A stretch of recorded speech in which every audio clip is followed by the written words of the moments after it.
Right, cool. So I just wanted to show you ways to sort of manipulate chords and stuff in sort of interesting and different ways. This is just a bit of audio that I recorded from my OB6. It's just a simple chord.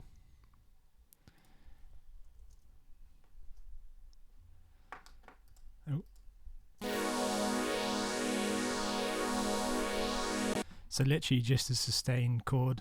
I can't remember what the original chord was. And from there I put into a sampler. I made this.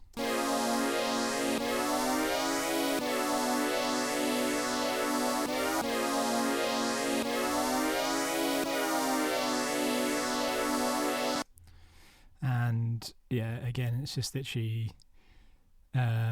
playing the notes with a bit of portamento, like glide, actually quite a lot.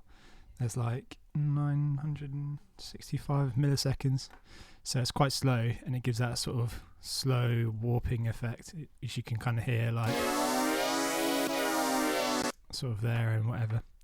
And yeah, so if you're making a tune or whatever, you know, you could kind of like have this as a main section, and then you can kind of build on that. And here I've used Shaperbox to do that. Sick little plugin from, is it Cable Guys? Yeah, I think so. So yeah, I turn it into this basically. Ooh.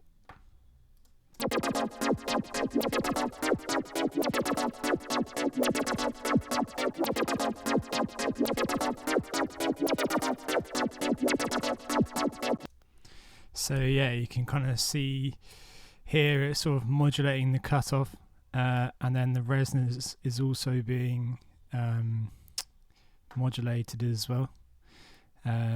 So here I kind of just had it sort of like pop in like this, and had this with the resonance basically, and those two sort of working in tandem and kind of gives it interesting movement. You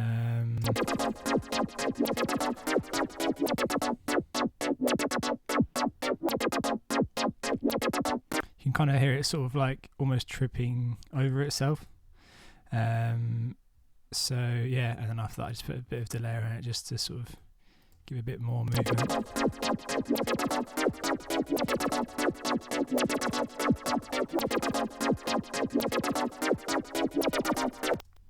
So yeah, that's just a quick tip with Shaperbox, just to give a bit of interest to sort of pads, or create like interesting B sections if you're sort of feeling stuck or something on an idea. So yeah, big up.